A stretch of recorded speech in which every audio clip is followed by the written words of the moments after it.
this is part 2 of our trip to Israel, and this is going to start with our second day that we were in Jerusalem.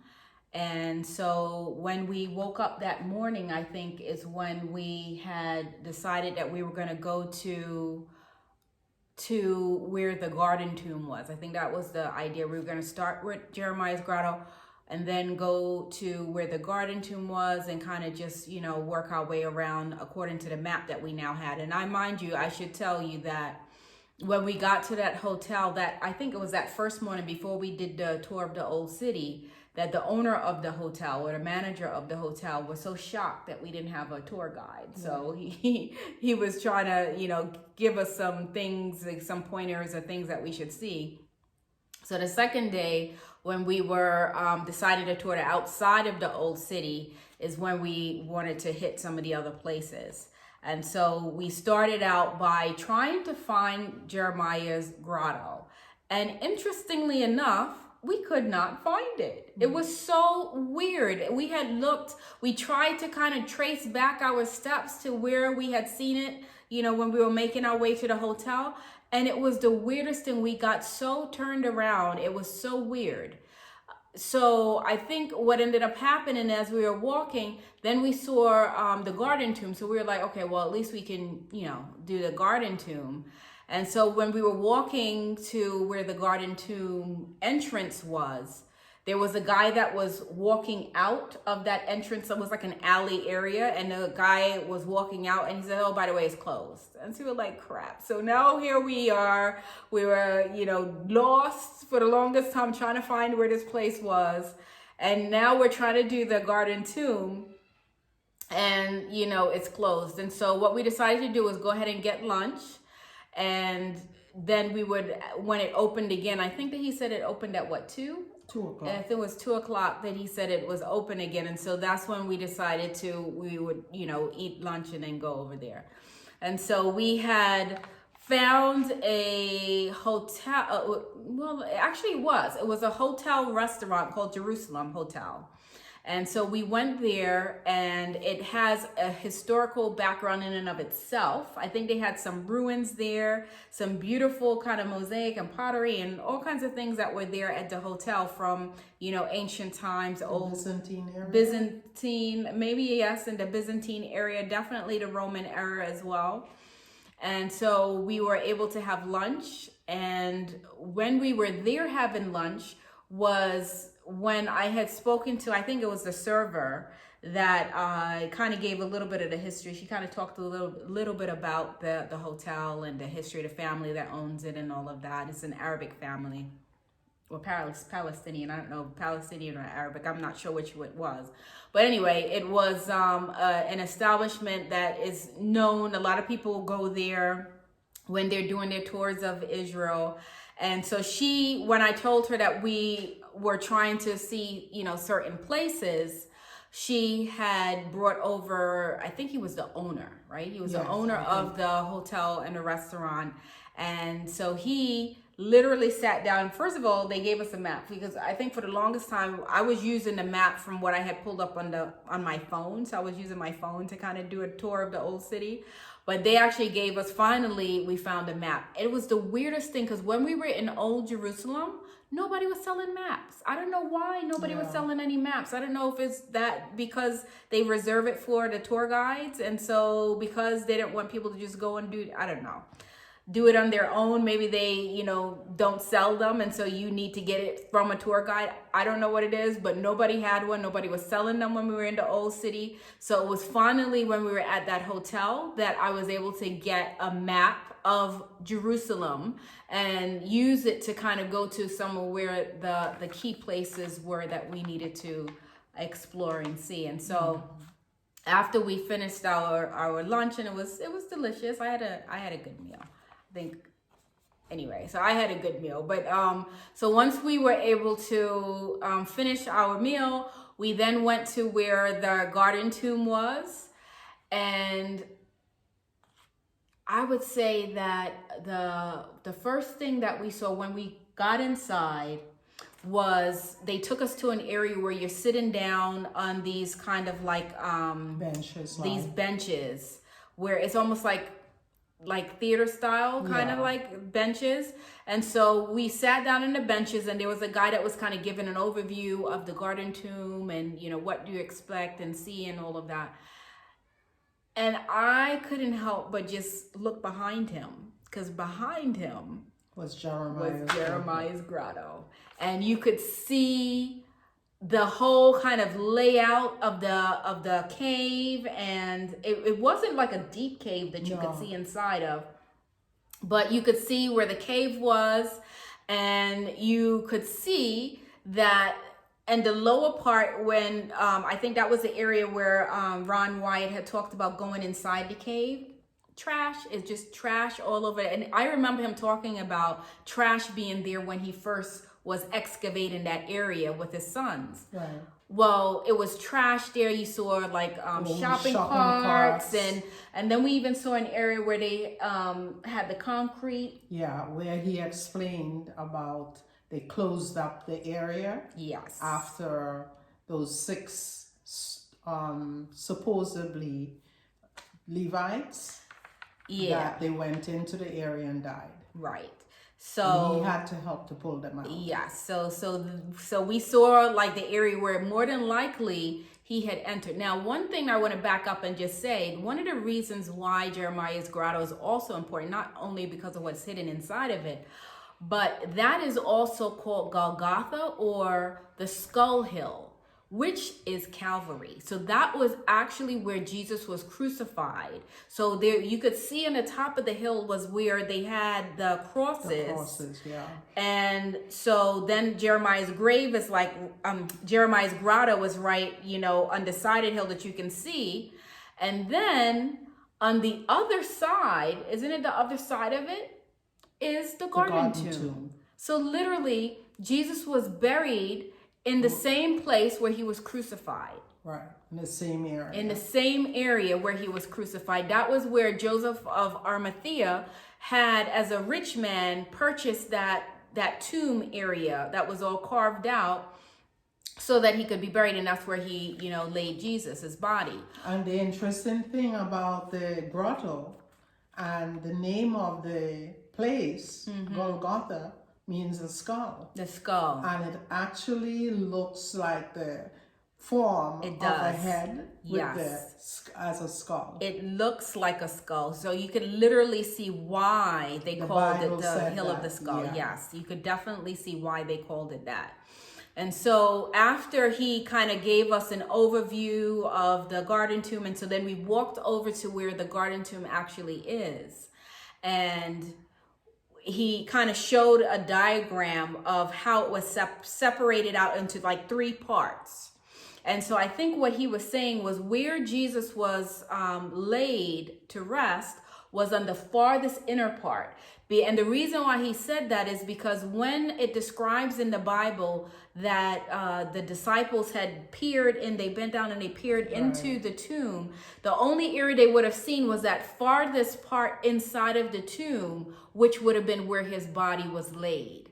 And so I'm showing a picture where you can see what it looks like inside of the tomb itself. And on the outside of it, you can literally see where when the big stone was rolled in front of the entrance, you can see where the soldiers would have put the seal to keep the stone from being moved. Because remember, the Pharisees were afraid that the disciples would have taken his body at night, and then, you know, his death would have been a bigger thing than his life. Of course it was anyway, but they were trying to prevent him from his body from being stolen, because they still didn't accept him as the Son of God. So it was just really fascinating to be able to go and see where Jesus' body was laid and where he was resurrected from. Right. It was absolutely amazing. It was, and we actually got to step inside. And we got to go inside and see it, you know, firsthand for ourselves as well, which was, you know, it is, again, it's like one of those things where words cannot describe the feeling of actually seeing there. it for yourself. It was just amazing. It was absolutely amazing. So then after we did the tour of the garden tomb, and we, took some pictures around the area and met some people too, because didn't we have a chance to talk with some people that were also kind of doing a tour at the same time with us. That's where you met Israel. That's where I met Israel, and that's where you met that lady who you were able to share some information about who we are and all of that as well. So it was divinely ordained the way everything worked out. And so from there was when we were told, so when we were still at the Jerusalem hotel, the owner had said, well, what you can do is just take a bus. He told us where we could have caught the bus from at the terminal, the bus terminal area. And he said you could just take a bus and take it all the way to the top of the Mount of Olives Hill, and then work your way down to, the Church of Ascension and some of the other places that, are important and pertinent to see. And then, you kind of make your way back to the city where we were staying. So that was what the plan was, right? So the plan was we were going to take the bus all the way to the top and get a beautiful vista of the old city of Jerusalem. I think it was from there that we were able to see the Temple Mount with the golden dome and a nice view of the city. I mean, you literally are able to see a beautiful vista of the entire city of the old city of Jerusalem. Is absolutely beautiful. And actually all the outskirts. I mean, it's just, you've got to see everything there. And from that view is, I think it was a 7 hotel or something like that. What was it called? It was a hotel that was at the top there. I don't remember exactly the name of the hotel, but there was a hotel that was at the top there that you can get that beautiful view. So you can get the view from the sunset. You can get the view if you want to see, what the whole area looks like. It's just the best place to go to get a lovely view of the city. And so that's where we got off, and we got to, get that kind of like experience to just kind of take it all in. And then our plan again was to work our way down. Now, mind you, it was kind of hot. It was very hot. It was hot. And so walking up a hill, it was hot. And so I think as we were walking up the hill, we were like, man, is this the right place? Because if it's not the right place and we're walking up this hill and we're going in the wrong direction, this is not going to be good. So while we were walking, we first came upon this sign that said the Tomb of the Prophets. And I remember seeing that on the map, and I was like, that would be interesting to see. I didn't know, much about it, but I thought it would have been interesting to see. So we were like, okay, well, we're here. Might as well go down and get this experience. And so we went down and we saw the entrance of what looks like a cave or cutout area in, underground.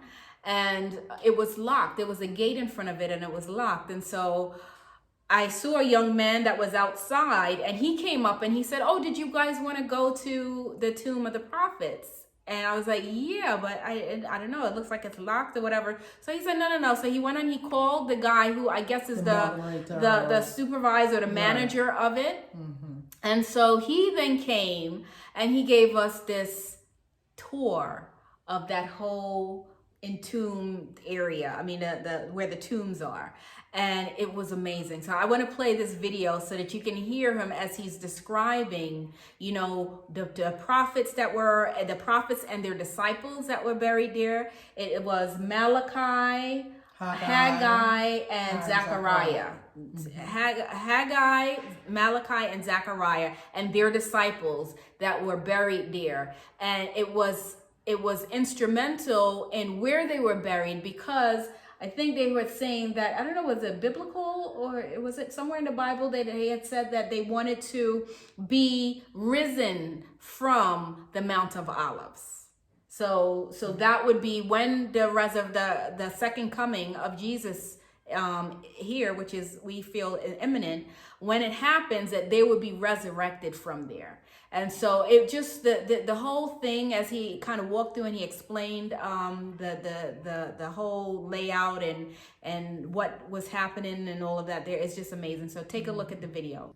Haggai, Malachi, Zechariah. Right. So we come down the steps. We are standing here. Mm-hmm. Two circles in the cave. The first circle contains the tombs around. The second circle, a corridor to pray. Altogether in the cave, 50 tombs. Wow. The last three prophets, Haggai, Malachi, Zechariah, and their followers. Haggai, Malachi buried in the center. Half circle there, the followers of Haggai and Malachi. And the other half, Zechariah, his followers. Now, why these prophets buried on Mount of Olives? It's the prophecy of Zechariah chapter 14. The Messiah will come from heavens to Mount of Olives, and the resurrection from the Mount of Olives to the Temple Mount. Hallelujah.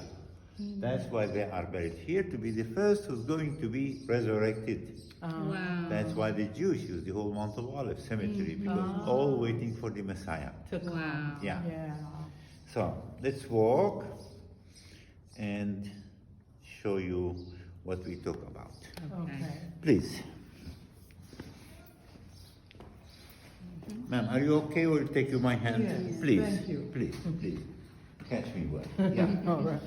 Now, this is the first circle. Oh, okay. And at the right side, this is the tombs, one by one. And all these tombs for the disciples of Haggai and Malachi. Now I will show you one of these tombs so you can have an idea how they bury, how the graves look.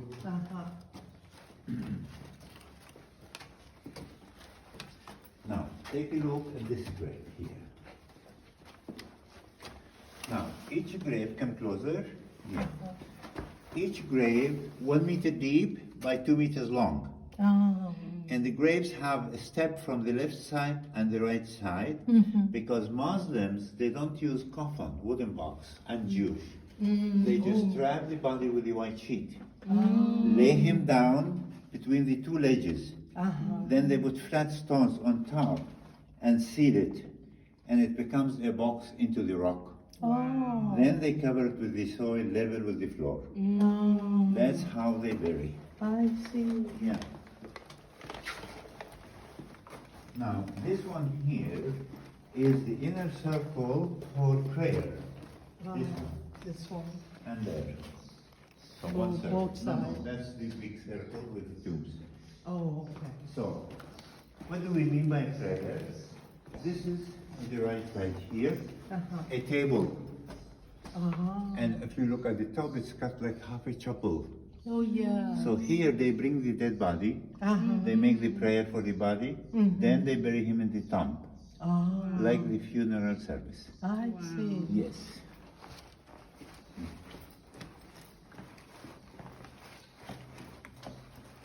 So the inner circle, prayer circle. We will go This there. is another one. It's one circle, but the main corridor divides the cave to two halves. Like one circle, one circle. I see. Now, over here, the big circle. Now, if you look at the left side here, like what we saw there, the graves of the disciples of Zechariah. And here, Zechariah tomb. This one. This one. Now, how do we know this one? First, it is cut square from the top. The others cut round. Oh. And this is the only grave have a description in Hebrew on top here. This one. I see. Yeah, Zechariah. Now, inside you will see some papers. This is prayers. Jews come to Oh, pray I like was the Western wondering. world. Yes. Now, we are talking about Zechariah, the prophet from the Old Testament. Of the Right. Zechariah the priest, the husband of Elizabeth, or the father of Johannes, down in the Kidron Valley from the New Testament time. Right. So this is the prophet from the Old Testament time. Would you like to have a picture for you? I take one for you here. That would be awesome. Oh. So after our tour of the Tomb of the Prophets, we then again started working our way back up. It was literally up a hill to get to the point where we got to the Church of Ascension and kind of work our way down. And as we were walking, I think I had asked, I don't know if I had asked a question to a guy that was right. driving by because we wanted to make sure The we were going in the right directions, yes. direction. And the guy, I think he had said that it was that way, or he was saying somewhere else. And as he was talking to us, this taxi cab came up, and he was very pushy, very, very pushy. Really aggressive. Very pushy and aggressive, and had basically said that the place where we wanted to go in the Garden of Gethsemane, that it was going to be closed soon. And so we were hurrying to, he was hurrying us, I should say, that, oh, you need to hurry up and go, you need to hurry up and go because it's getting ready to close. No, it wasn't. It was not about to close. So anyway, we ended up going down, which meant that we missed the whole kind of tour down the hill. And we ended up driving down there. And then he tried to, say how he can take us around to different places. He was trying to, make some money off of us. And, I just didn't like his attitude. I thought he was just too pushy and obnoxious. And so we parted ways. And then we went into the Garden of Gethsemane, which also had a church in there. But you got to see where the whole layout of the garden is, which was it was lovely. I liked the way they kept the grounds and everything. And you saw some really old olive trees. Right. Really, really old olive trees. And despite the age of them, they were still in fruit. Yeah, they still were producing and olives. I understand they're hundreds or thousands of years old. Yeah, so that was really, really interesting to see and experience.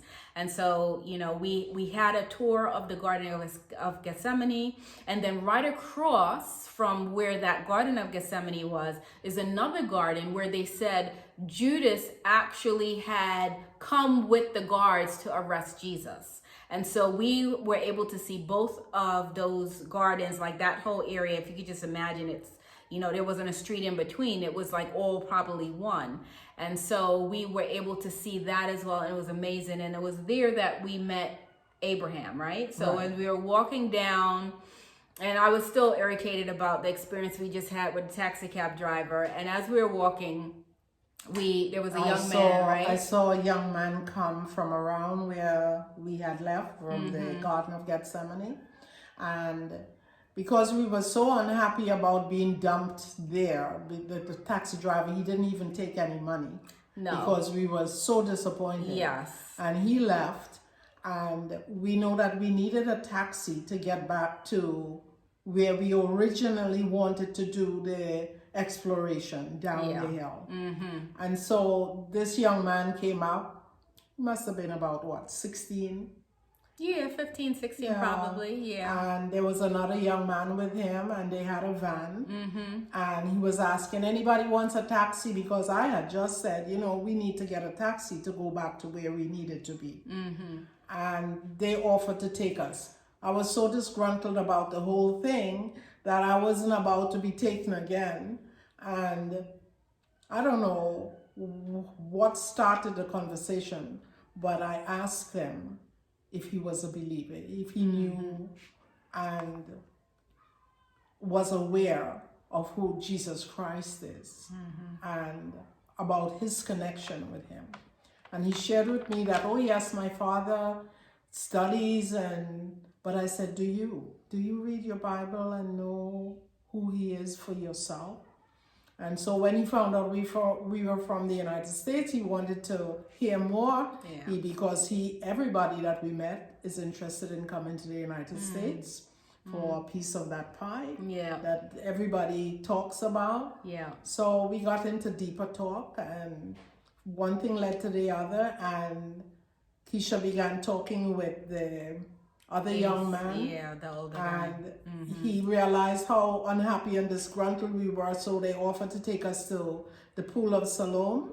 That would have been, and they wouldn't charge us anything. Yeah, that was like the entry, because I think the plan was really the next day to take us on a nice tour around, and but and they wanted to show us some things there before that. And before we decided what we were going to do, that area where we were talking to them was where the tomb of Mary was. Right. So we were able, so it was that lower part of the, kind of the hill that you would go up to see all the other, kind of major points of interest. And so, yeah, so we were talking. I was very kind of irritated still, and I don't know why we ended up deciding to Go with them. And Because normally, they were so insistent about showing us the pool of Siloam. yes, that's They true. knew exactly where it was. Yeah. And they knew where it was, but in general, it's not a place that the public go to. Right. Because it's a very difficult downhill and steep pathway.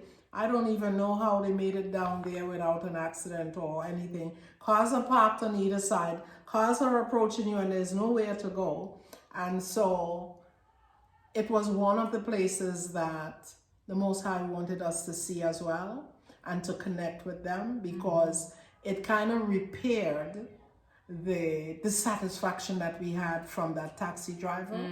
And they were so devoted and helpful to us and showed us things that we would not have seen. Yeah, I think that was one of the things that they had shared with us when they were talking about taking us around, that they would take us to places that are not on the normal kind of tourist trek. They would take us to places that most people are not even aware of. And that is deeper into the Palestinian side of that area of Jerusalem. And so we went to the pool of Siloam. So we drove, and it was narrow streets. Very narrow. Oh my goodness, it was very narrow. For two people to it was very narrow streets that you had cars parked in all the sides. Anyway, so we got to the pool of Siloam, and actually there was two sides to it. There was one side that I think had dried up.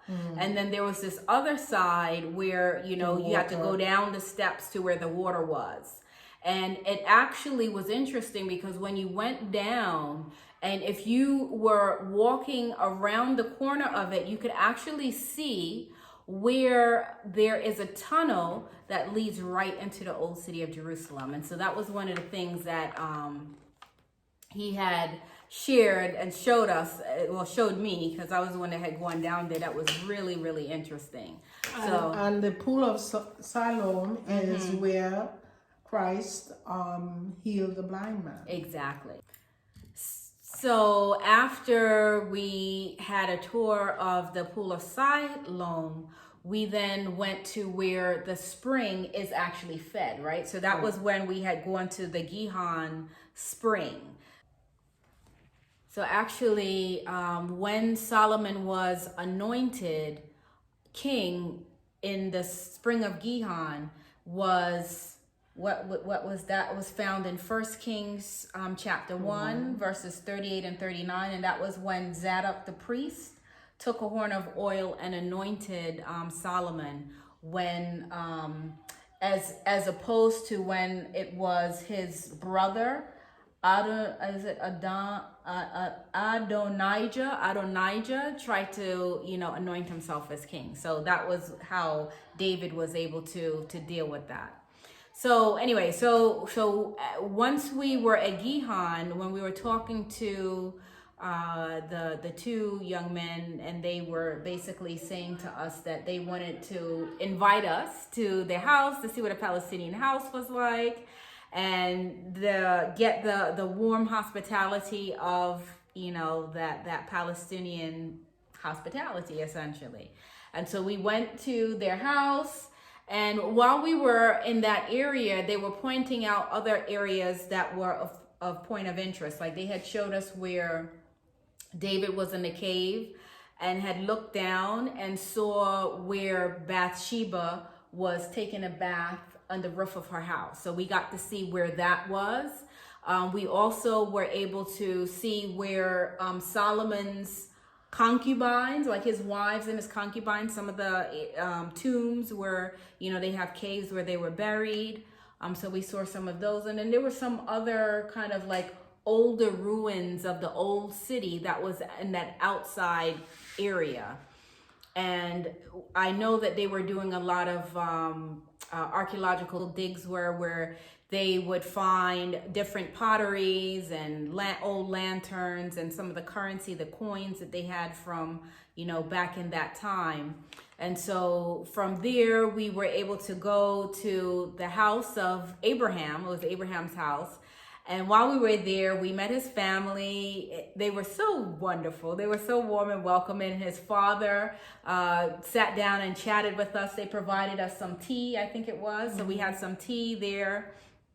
And we were just sitting down and chatting. And we were kind of, talking about some of the places that we wanted to see and learning about some of the history. And he shared some, really interesting stories with us.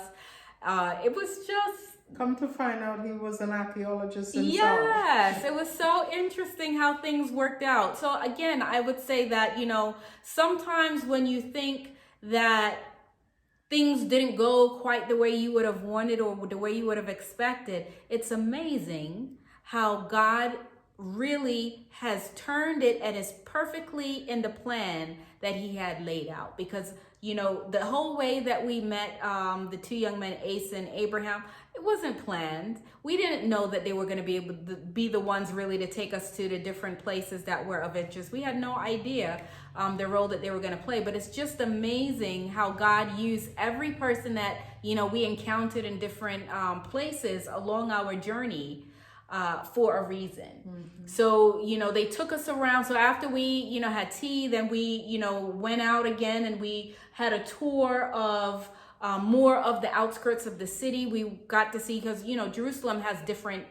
how would you say, different religious quarters. It's like different quarters. So you have the Muslim quarter, you have a Jewish quarter, you have a Christian quarter, you have the Armenian quarter, you have the Russian quarter. You just have different quarters within the city. It's particularly in the older part of the city, but also on the outskirts. And so, we were able to kind of go drive around and see the different areas that were kind of sectioned out that way. We were able to see the valley, I guess, I don't know if you would call it the Valley of the Kings, but it's like where they have the tombs, which is right underneath of that cemetery on the Mount of Olives. So there's a bunch of tombs that is there. There's the tomb for Zedekiah. There's a tomb for Absalom. There are some other notable people that old tombs that you'll see there. Even Bathsheba, I think her tomb was there as well. Yeah. And then we were able to go to where you could see the layout of the desert of Judea, and you could see off in the distance where Herod's palace was, where he had a beautiful view of all of the city and all of the plain area.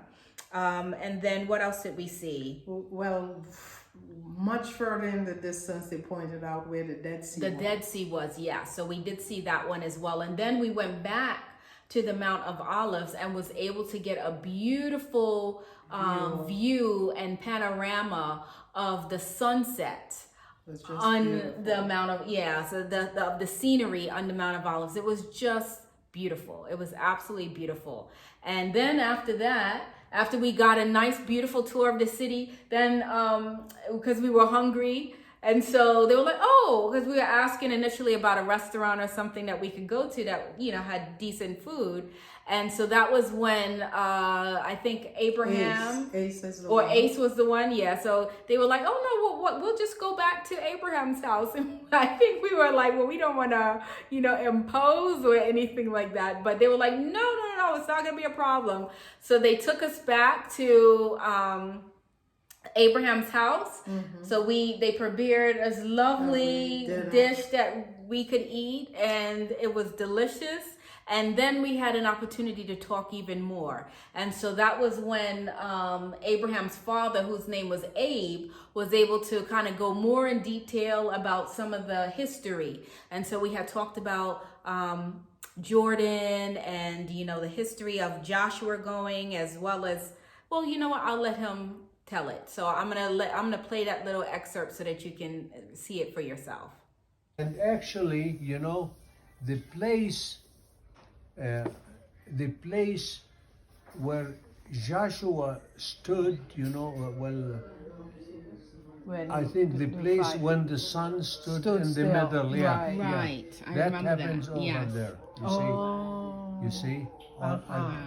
Not far from Gilgal, or actually from Samuel the prophet, Shmuel and Abi. Wow. So much You are history. quite a historian. Yes, indeed. And Abraham told me his father studies a lot. Yes, yes. Yes. Well, you see, It's good to know these things. It connects us in such a way with Exactly. everything. It You does. see, like, you haven't been to the Jordan River, have you? No. Not Not yet. I told you. Mm-hmm. So Jordan River is the place where Yeshua was baptized. Right. Right. Plus what? The dove descended on him, and Yes. the father declared who he was. No, and that is the spot where Joshua came into the promised land. The same It's spot. the same spot. Yes. Do you see how they coordinated things? You see, coordinate? Comes exactly together. when That is amazing. when the river dried and let them came into Jericho. Wow. You see, nobody that's knows that, but you know right. that is the same Same spot. area. Ah. It's just like we're seeing today when we went to the tomb. And it is in close proximity to all the different events. Ties together. You see, so it's the same spot. I mean, Yes. We never knew that. And then after that, we went back to the hotel and we prepared for our next trip that we were gonna do. We decided that we were going to then drive down to the Dead Sea area and then maybe work our way back. So, we had been debating how we were going to do it, but we decided we were going to go to the Dead Sea and then go to Dimona. And so that'll be part 3 that we'll share with you. So stay tuned. Thanks for watching so far. I hope you like and subscribe. And we are looking forward to telling you that last leg of our trip in Israel.